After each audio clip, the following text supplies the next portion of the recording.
Šiandien keliaujame į Vilkiją, nedidelį, tačiau išskirtinio charakterio miestą ant Nemuno šlaitų. Čia laukia šties vingiuotos gatvelės, plačios upės panoramos, senosios legendos ir vienintelis Lietuvoje motorinis keltas, vis dar jungiantis abu Nemuno krantus.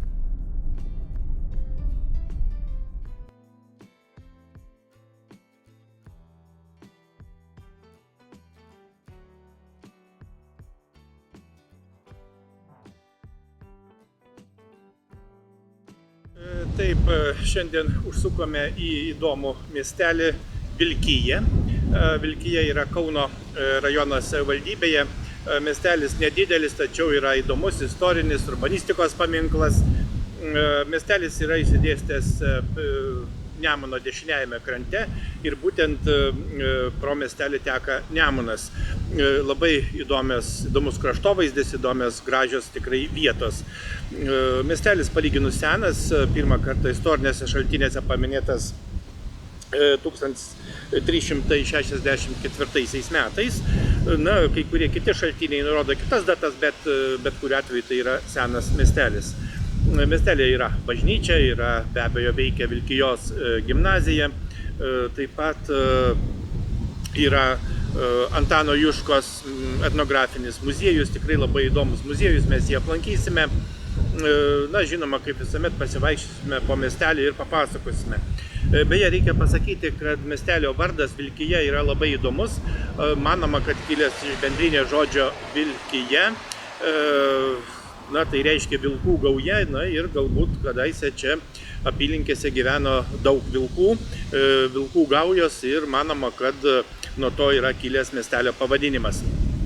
Kaip ten bebūtų, miestelis įdomus, tikrai verta užsukti, apžiūrėti, aplankyti, na ir susipažinti su pačiomis įdomiausiamis vietomis. Be to yra Nemuno krantinė, yra perkėla, yra taip pat tam tikri skverai, parkai, na visko, kas ir tradiciškai yra iš esmės bet kuriame Lietuvos miestelyje.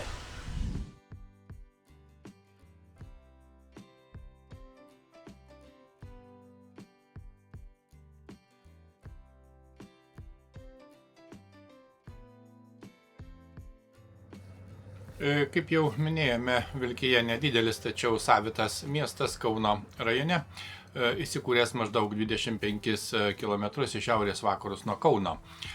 Miestas įsidėstęs dešiniajame Nemuno krante prie svarbaus kelio, vedančio Jurbarko ir Klaipėdos kryptimi. Viena ryškiausių Vilkijos ypatybių yra jos reljefas. Miestelis įsikūręs Vilkijos kalvagūbryje, todėl čia gausu stačių šlaitų, vingiuotų gatvių ir apžvalgos vietų, nuo kurių atsiveria plati Nemuno panorama. Vilkija išsidėsčiusi aukštutinėje ir žemutinėje terasose, tad jos urbanistinis vaizdas gerokai skiriasi nuo daugelio kitų Lietuvos miestelių. Neatsitiktinai Vilkija laikoma urbanistikos paminklu. Nemunas nuo seno buvo svarbi šio krašto gyvenimo dalis ir šiandien upė ne tik formuoja miesto kraštovaizdį, bet ir išlieka svarbia susisiekimo ašimi. Šiltuoju metų laiku į kitą Nemuno krantą keleivius ir automobilius plukdo motorinis keltas Vilkinė, vienintelis toks veikiantis keltas Lietuvoje.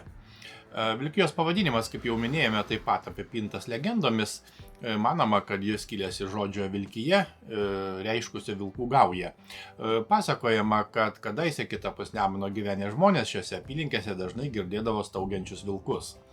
Na, o šiandien Vilkija, kaip matome, ramus Nemuno pakrantės miestelis, išsiskiriantis kalvotų kraštovaizdžių, savita architektūra ir tikrai stipriu ryšiu su upe.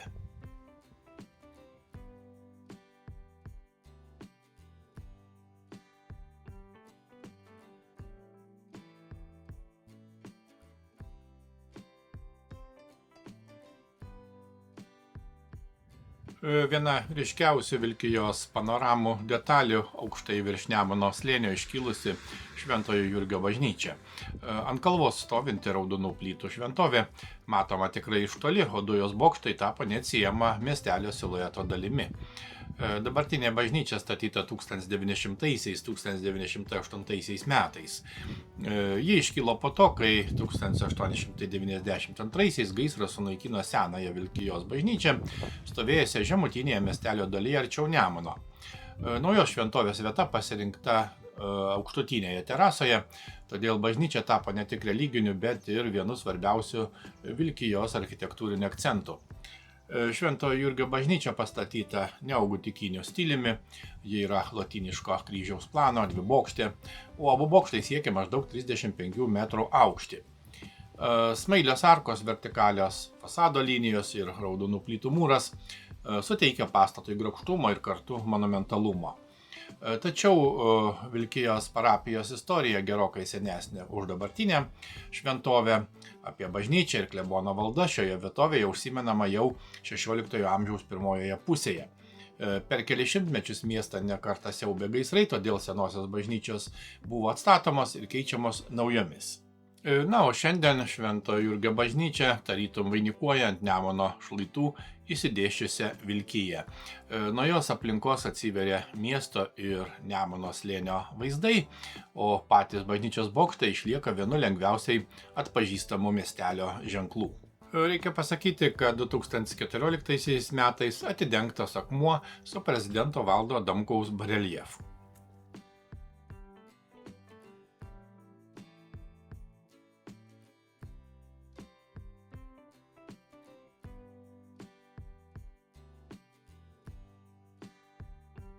Kaip jau minėjome, Vilkijos veidą labiausiai formuoja išraiškingas reljefas. Iš tiesų, miestelis įsikūręs ant stačių Nemuno slėnio šlaitų, todėl jo gatvės kyla terasomis aukštyn, o nuo aukštesnių vietų atsiveria platus upės ir kitapus esančių laukų vaizdai. Toks kalvotas užstatymas miesteliui suteikia savitą, lengvai atpažįstamą charakterį. Apatinėje miesto dalyje, kur driekiasi pagrindinė gatvė ir gyvenimas priartėja prie Nemuno, stovi Šventojo Florijono paminklas. Šis šventasis tradiciškai laikomas ugniagesių ir nuo gaisrų saugančių globėjų, todėl jo atvaizdas miestui turi ir simbolinę reikšmę. Taip, Vilkijoje susijungia du skirtingi miesto lygmenys. Apačioje tekantis kasdieninis gyvenimas prie Nemuno ir aukščiau ant šlaitų išsidėstęs senasis miestelis. Galima pasakyti, kad Šventojo Florijono skulptūra buvo pastatyta 1999 metais atkūrus Lietuvos nepriklausomybę, kaip dvasinė miesto apsauga nuo ugnies nelaimių.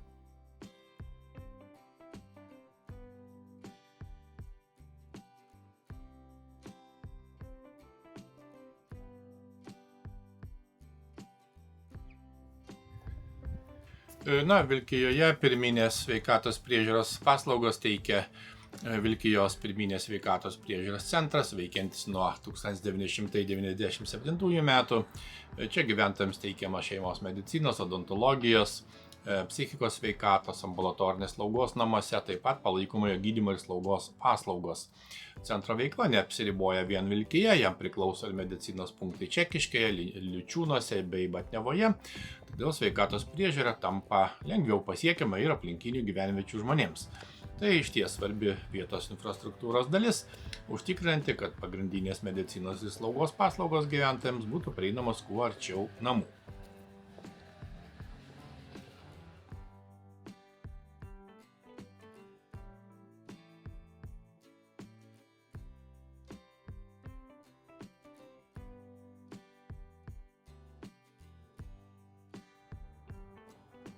Nemuno krantinė išties viena patraukliausių Vilkijos vietų, leidžianti miestą pamatyti visai kitų kampų.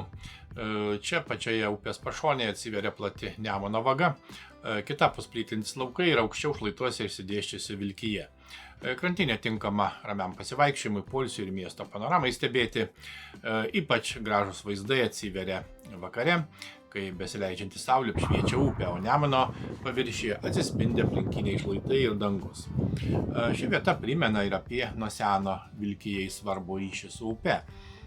Nemunas ilgų šimtmečius buvo ne tik gamtinė miesto riba, bet ir svarbus susisiekimo bei kasdieninio gyvenimo kelias. Netoliese, kaip jau minėjome, veikia ir motorinis keltas Vilkinė, plukdantis žmonės bei automobilius į kitą Nemuno krantą. Todėl krantinė čia nėra vien poilsio erdvė, joje vis dar galima pajusti gyvą miesto ryšį su upe. Na ir būtent nuo Nemuno kranto geriausiai atsiskleidžia Vilkijos išskirtinumas. Kaip jau minėjome, aukštai virš upės kylantys šlaitai, miesto pastatai, na ir tolumoje matomi bažnyčios bokštai.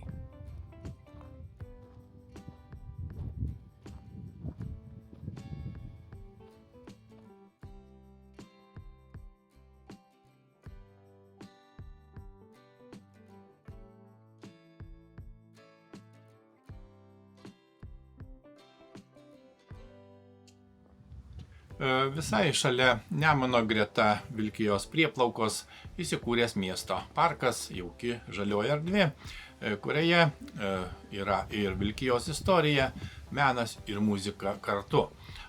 Parko takus puošia 7 ąžuolinės skulptūros, vaizduojančios kadaise miestelio gyvenime svarbius žmonės ir amatus – keltininką, kalvį, žveją, smuklininką bei kitus senosios Vilkijos personažus.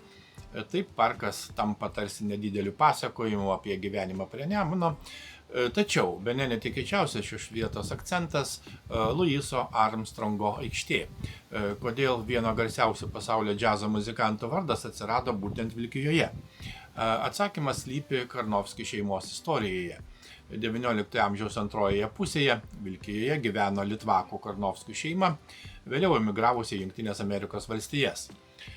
Įsikūrė Naujajame Orleane, Karnofskiai vaikystėje globojo ir rėmė jaunąjį Louisą Armstrongą. Šeima tapo svarbia jo ankstyvojo gyvenimo dalimi, o jų pagalba prisidėjo ir prie pirmųjų būsimos džiazo legendos muzikinių žingsnių. Šiai istorijai atminti 2021 metais Vilkijoje atidaryta Louiso Armstrongo aikštė. Čia įrengtas modernus amfiteatras, o skulptoriaus Stasio Žirgulio sukurtas bareljefas primena garsųjį trimitininką. Aikštės erdves projektavo architektė Violeta Beigienė. Dar viena įdomi detalė – specialūs muzikos automatai. Paspaudus mygtuką čia galima išgirsti net 13 Louiso Armstrongo kūrinių. Taigi, vaikštant Nemuno pakrantę Vilkijoje, galima ne tik grožėtis gamta, bet ir išgirsti džiazą, priminantį netikėtą ryšį tarp mažo Lietuvos miestelio ir Naujojo Orleano muzikos istorijos.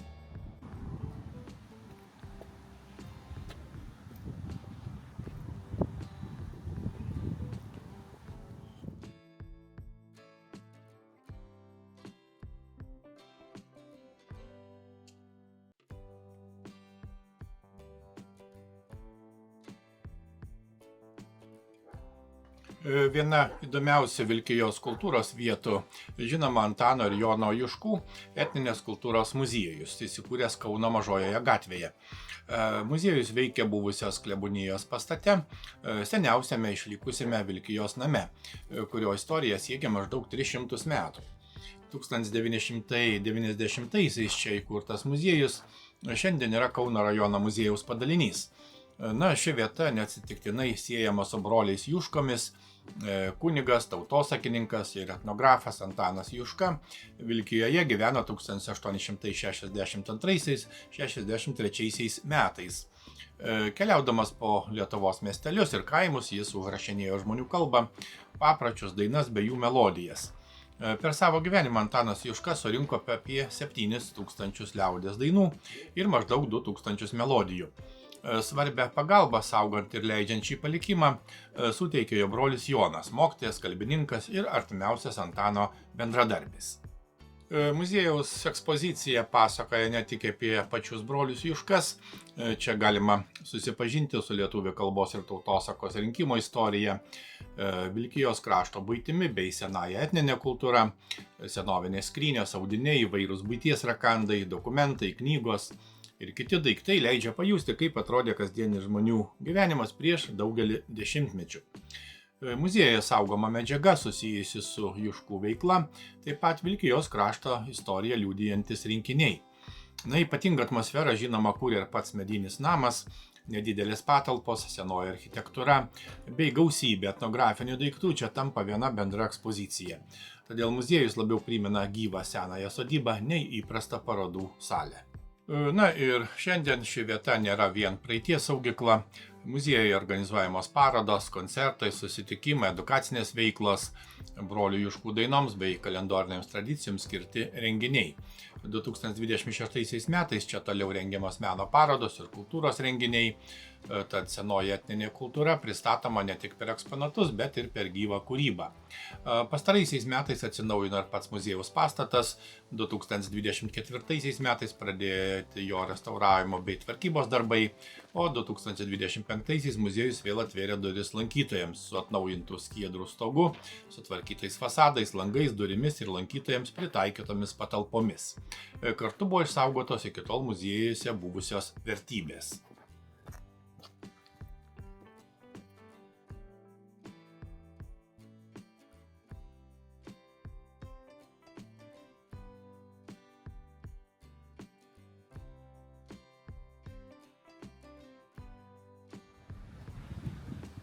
Vilkijos švietimo istorija glaudžiai susijusi su dabartinė miesto gimnazija.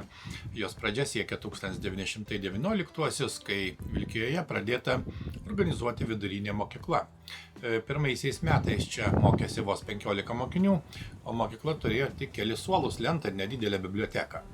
1938 metais Vilkijoje atidaryta valstybinė progimnazija, tapusi svarbiu visų apylinkių švietimo centru, o 1941 mokykla išaugo į gimnaziją. Vėliau jos pavadinimas ir struktūra nekartą keitėsi. Dabartinis mokyklos pastatas atidarytas 1963, o 2007 Vilkijos viduriniai mokyklai vėl suteiktas gimnazijos statusas. Šiandien Vilkijos gimnazija tęsia jau daugiau kaip 100 metį trunkančią švietimo tradiciją.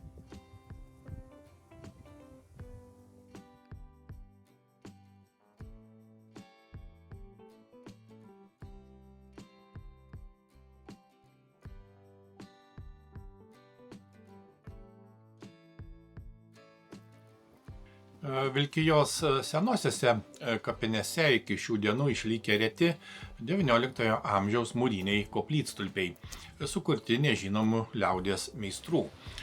Baltai tinkuoti kelių pakopų statiniai su nišomis ir metaliniais kryžiais yra išties vertingi mažosios sakralinės architektūros paminklai. Kadaise jų nišose buvo laikomas ir medinės šventųjų skulptūrėlės. Šiandien koplytstulpiai primena senąsias Vilkijos laidojimo, tikėjimo ir liaudies meistrystės tradicijas.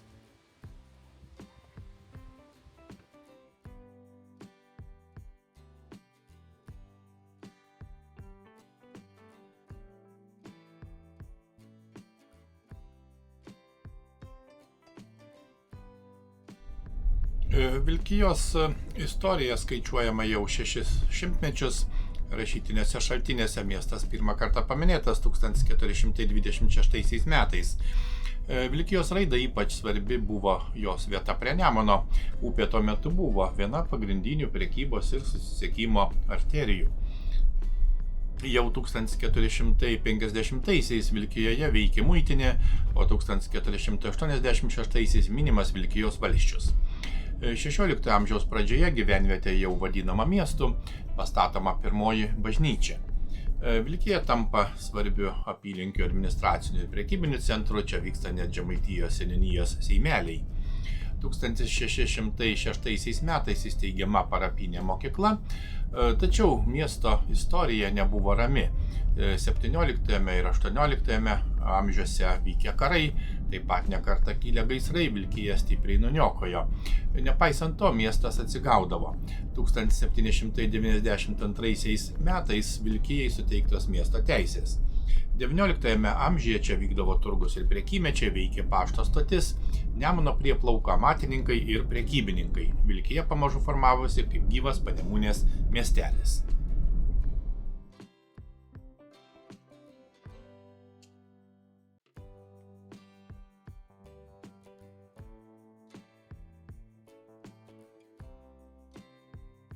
XX amžius Vilkijai atnešė ir augimą ir skaudžius istorinius lūžius.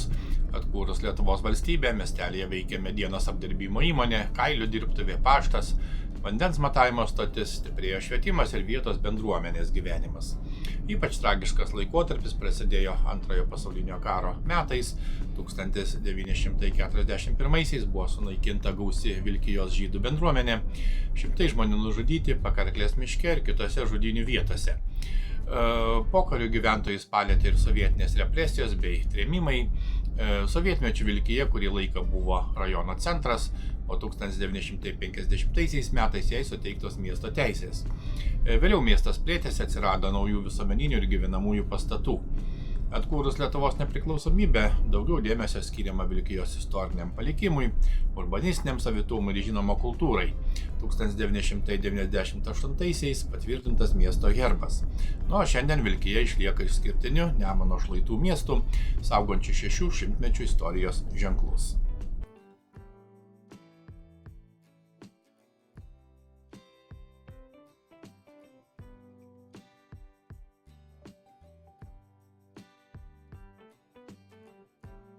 Taigi Vilkija senas Nemuno pakrantės miestelis, kurio veidą formuoja kalvos, upė ir turtinga istorija.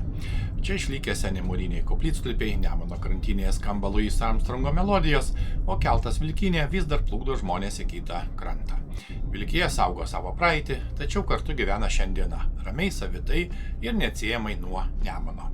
Iki kitų įdomių ir turiningų kelionių po Lietuvą ir ne tik.